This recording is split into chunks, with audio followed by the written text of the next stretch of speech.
ఓం నమ శివాయ. YouTube channel common man power మార్పు ప్రోగ్రామ్కి స్వాగతం. వీడియో చూస్తున్న వాళ్ళందరికీ thank you very much. Last week నేను చెప్పాను, ఏపీలో తెలంగాణలో ఉన్నటువంటి రాజకీయ పార్టీలలో ఒక పార్టీ అనేది వాళ్ళ ఒక దీని మీద అని చెప్పననేసి వాళ్ళ పార్టీ లేదు వాళ్ళ నాయకులు అందరివి కూడా కీల్కతం దుకాన్ బంద్ జరగబోతోంది నెక్స్ట్ ఎలక్షన్స్ లోపల. తెలంగాణలో కావచ్చు, అసెంబ్లీకి నేను చెప్పేది అసెంబ్లీ ఎలక్షన్స్ లోపల తెలంగాణలో కావచ్చు, ఏపీలో కావచ్చు, ఒక పార్టీ స్మాష్ కనిపించదు. ఇంకా ఇది గుర్తుపెట్టుకోండి. అది ఏ పార్టీ ఏంటి అని చెప్పననే దాని మీద ఇప్పుడు నేను మీకు చెప్తాను. ఇక్కడ రెండు పార్టీల మధ్యలో వాళ్ళ కుటుంబ సభ్యులతోటి అని చెప్పననేసి ఇంటర్నల్గా వాళ్ళకి ఫైట్ జరుగుతుంది. ఏ రకంగా? గవర్నమెంట్ ఫామ్ చేసినప్పుడు వాళ్ళ తండ్రులు కావచ్చు, వాళ్ళు కావచ్చు, వాళ్ళ గవర్నమెంట్ వాళ్ళ పార్టీ గవర్నమెంట్ ఫామ్ చేసిన పీరియడ్లో కావచ్చు. అది 20 సంవత్సరాల ముందు తీసుకున్నా సరే, లేదు గత 10 సంవత్సరాల నుంచి తీసుకున్నా సరే, 5 సంవత్సరాల నుంచి తీసుకున్నా సరే. సో ఏంటంటే దోచుకున్న డబ్బుల్ని దాచుకోవటము, పంచుకోవటంలో వచ్చినటువంటి డిఫరెన్సెస్, ఈ గొడవలన్నిటికీ మెయిన్ రీజన్ అదే. ఏంటంటే ప్రజల డబ్బులు, ప్రాజెక్టుల డబ్బులు, ఇంకోటి అనేది ఏదైతే స్కీముల ద్వారా స్కాములు చేసి సంపాదించుకున్నటువంటి డబ్బులు పంచుకోవటంలో జరిగినటువంటి ఇష్యూ దీని మీద అనేసి నడుస్తుంది. ఇది ఏదో ఏపీలోనో తెలంగాణలోనో కాదు, మహారాష్ట్రలో నడిచింది, వెస్ట్ బెంగాల్లో నడిచింది, తమిళనాడులో జయలలిత చనిపోయినప్పుడు అనేసి ఆవిడతో పాటు ఉన్నటువంటి శశికళ విషయం కావచ్చు, లేదు అని చెప్పనంటే కర్ణాటకలో కావచ్చు, ఇంకో దగ్గర కావచ్చు. సో చాలా స్టేట్స్లో లోకల్గా ఉన్నటువంటి పార్టీలు వాళ్ళ కుటుంబ సమస్యలతోటి, లేదు కుటుంబ సభ్యులే గొడవలు పడి విడిపోయి ఒకళ్ళ గురించి వాళ్ళు బయట పెట్టుకొని, ఇది కూడా ఒక రకంగా మంచిదే. ప్రజలకి తెలియని విషయాలు, 4 గోడల మధ్య జరిగినటువంటి మాటలు, పంచుకున్నటువంటి డబ్బులు, దాచుకున్నటువంటి డబ్బులు, దోచుకున్నటువంటి డబ్బులు, బంగారం కొనుక్కునే కావచ్చు, లేదు ఏమంటారు స్థలాలు, పొలాలు, లేదు విల్లాలు, ఫ్లాట్లు, ఇట్లాంటివి కొనుక్కునే కావచ్చు. ఏదో ఫ్లాట్లు ఇండియాలో కొనుక్కున్నారు, లేదు ప్రాజెక్టులలో డబ్బులు పెట్టారు, పెట్టుబడి పెట్టారు, లేదు అని చెప్పనంటే కనుక మనకి షేర్లు కొన్నారు, ఎఫ్డీలు చేసుకున్నారు, బంగారం కొనుక్కున్నారు అనేది ఇదంతా ఒక సైడ్. ఇది ఒకటే కాదు, ఈవెన్ వేరే వేరే దేశాలలో కూడా వీళ్ళ డబ్బుల్ని హవాలా ద్వారా అక్కడికి పంపించి అక్కడ కరెన్సీలో కన్వర్ట్ చేసి అక్కడ కొనుక్కున్న ప్రాపర్టీల లిస్టు కూడా తీసాము అని చెప్పనంటే, ప్రపంచం మొత్తంలో భారతదేశము నాకు తెలిసి 2nd or 3rd పొజిషన్లో ఉంటుంది కరప్షన్లో, ప్రతి రాజకీయ పార్టీ ఇది. ఎందుకంటే రాజకీయ పార్టీ అనేది రూలింగ్లో ఉన్నప్పుడు ఏ స్కాము బయటికి రాదు. అది ఆ పార్టీ ఓడిపోయి ఆపోజిషన్లోకి వెళ్ళిన తర్వాతే ఈ స్కీమ్లు, స్కామ్లు, ఇంకోటి అనేది అన్నీ కూడా బయటకు వస్తూ ఉంటాయి. ఇప్పుడు తెలంగాణలో జరుగుతున్నది ఏంటంటే, సరే అన్న తమ్ముడు, తల్లి కూతురు, లేదు ఇంకోటి, ఏపీలో కూడా సేమ్ ప్రాబ్లము. తండ్రి ఉన్నప్పుడు అది వేరే విషయము, ఆ తర్వాత తల్లి కూతురు, లేదు అన్న చెల్లెలు, లేదు ఇంకోటి అనేది ఇవి చూస్తూనే ఉన్నాము. ఇదే దీని మీద అనేసి సరే మనకి వేరే దేశాలలో కొనుక్కున్నటువంటి ఆస్తులు, ఇంకోటి అనే దాని మీద చెప్పాను కదా. దుబాయ్లో కట్టినటువంటి ప్రపంచంలోనే అతి ఖరీదైనటువంటి అపార్ట్మెంట్లో బిల్డింగ్ బుర్జ్ ఖలీఫాలో ఒక డబుల్ బెడ్రూమ్ ఫ్లాటు 100 కోట్లట. ఇది నేను విన్నది, ఎంత మటుకు కరెక్ట్ ఏంటి నాకు తెలీదు. ట్రిపుల్ బెడ్రూమ్ కావాలి అని చెప్పనంటే 150 కోట్లట.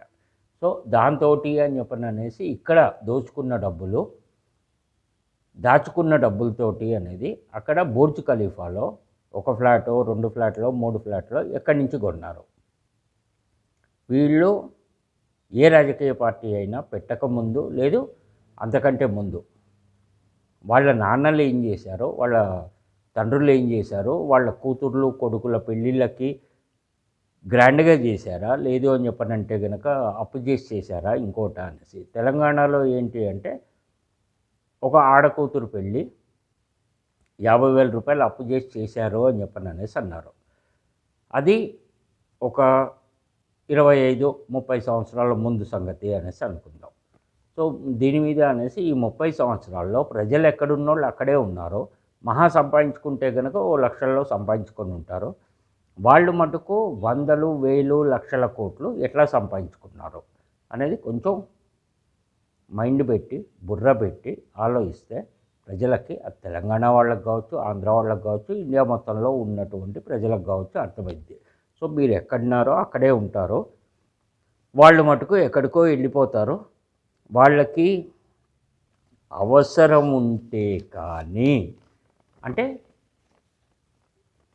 హై పొజిషన్లో ఉన్నవాళ్ళు, ఆ తర్వాత పొజిషన్స్లో ఉన్నవాళ్ళు, ఎమ్మెల్యేలు, ఎంపీలు లేదు ఇంకోళ్ళు అనేది అదే పార్టీకి సంబంధించిన వాళ్ళు, అవసరం ఉంటే కానీ వాళ్ళని పిలిపించి మాట్లాడనటువంటి లీడర్షిప్, అది హై పొజిషన్లో ఉన్నటువంటి వాళ్ళు చేసే పని. అది ఎక్కడైనా కావచ్చు.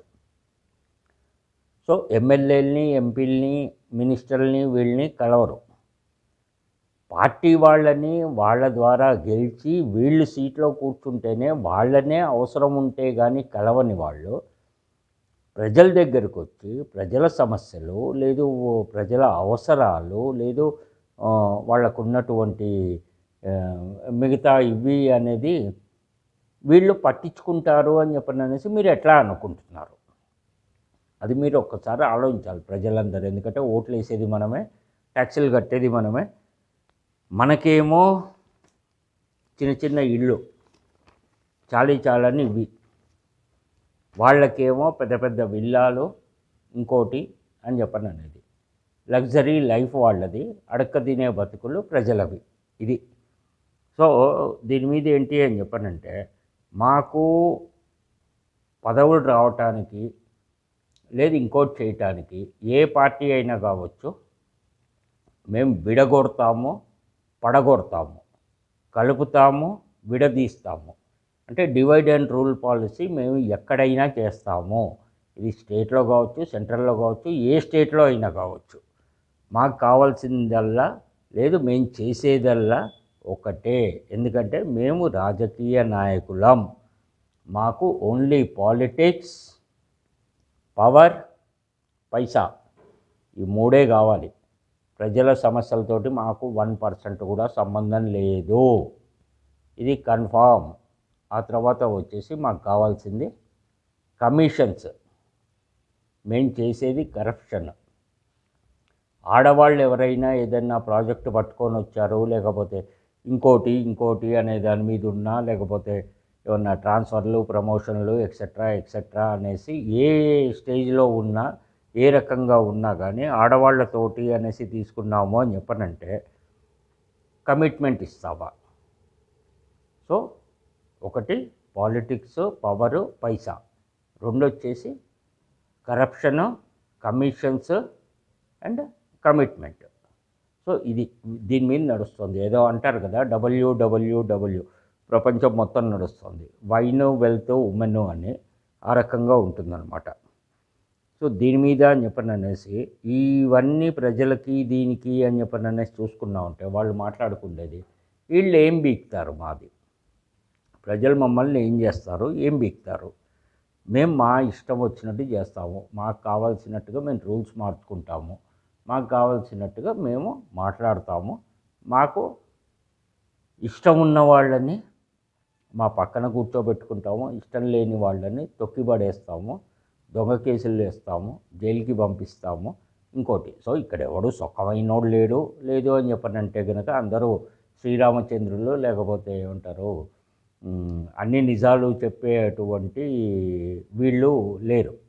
సో 99% రాజకీయ నాయకులు చెప్పేవన్నీ కూడా 1% నిజం ఉంటుంది, 99% వాళ్ళకు అనుకూలంగా ఉండేటువంటి మాటలే వాళ్ళు మాట్లాడేది. అవసరం కోసము అనేది ప్రజల్ని వాడుకుంటారు, కాంట్రాక్టర్లని వాడుకుంటారు, బిజినెస్ వాళ్ళని వాడుకుంటారు, వాళ్ళ సొంత వాళ్ళని వాడుకుంటారు, ఎమ్మెల్యేలని, ఎంపీలని. అది వాళ్ళు మటుకు ఎవరిని కలవరు, ఎవరి దగ్గరికి రారు, చెయ్యరు ఎలక్షన్స్ ముందు దాకా. ఎందుకంటే ప్రజలు 5 సంవత్సరాలకు ఒకరోజే వాళ్ళు రాజులు. హైదరాబాద్లో ఉర్దూలో సామెత ఉంది, అరే భాయ్ ఆజ్ మేరా షాదీ హై అనేసి అంటాడు.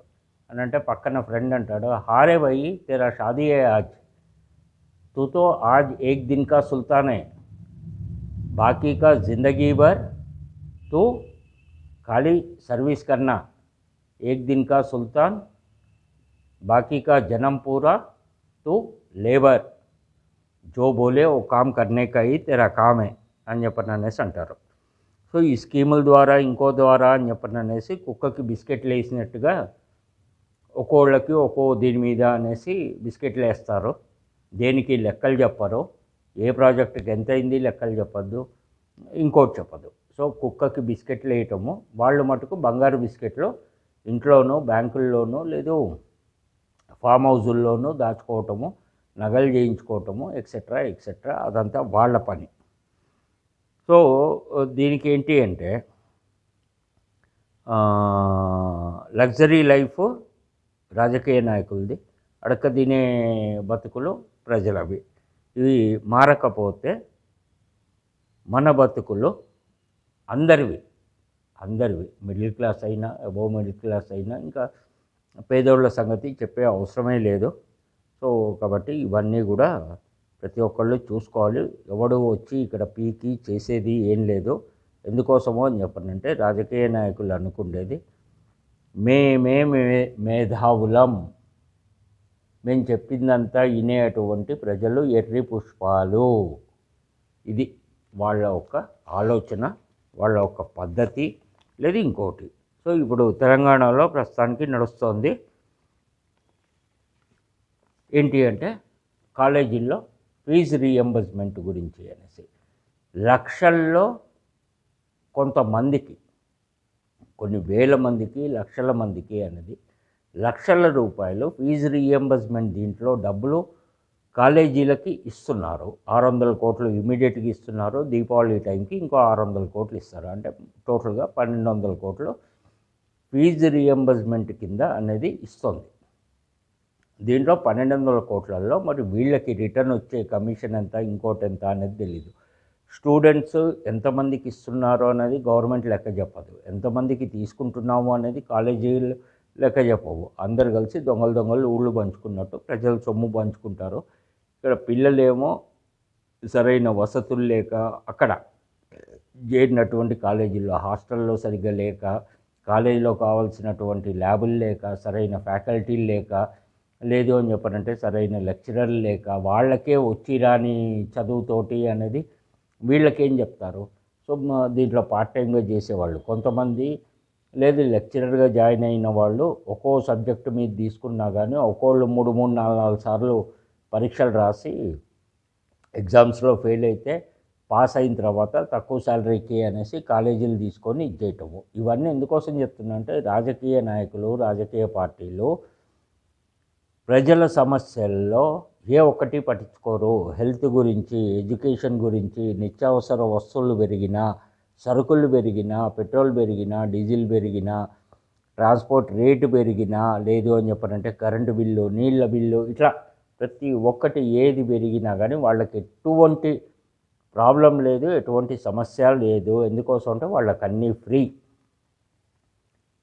ప్రజలు అప్పుల పాలు, చదువు గురించి, బతకటం గురించి, లేదు హెల్త్ ప్రాబ్లంకి అయ్యే హాస్పిటల్ ఖర్చులు, ఇంకోటి రాష్ట్రానికి అప్పులు, ప్రజలకి అప్పులు, దేశానికి అప్పులు.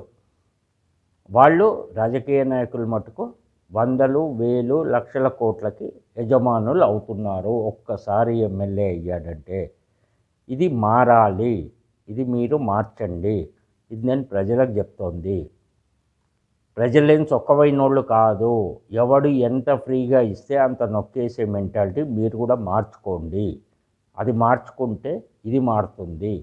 ఓట్లేసేటప్పుడు, మీటింగ్‌లకెళ్ళేటప్పుడు డబ్బుల కోసమో, లేదు ఇంకో దానికోసమో, గిఫ్ట్‌ల కోసమో, కుక్కర్ల కోసమో ఎళ్ళారు అని చెప్పనంటే నిక్కర్లుండవు. లేదు లిక్కర్ కోసం వెళ్ళావు అంటే ఇంకోటుండదు. సో, ఇట్లా ఉన్నాయన్నమాట. ఇవి మారితే అవి మారితే ఇవి మారుతాయి. అవి మారనంత కాలం ఇవి మారవు. గుర్తుపెట్టుకోండి. ఓం నమో వెంకటేశాయ. మంచివాళ్ళు బాగుండాలి. మంచివాళ్ళే బాగుండాలి.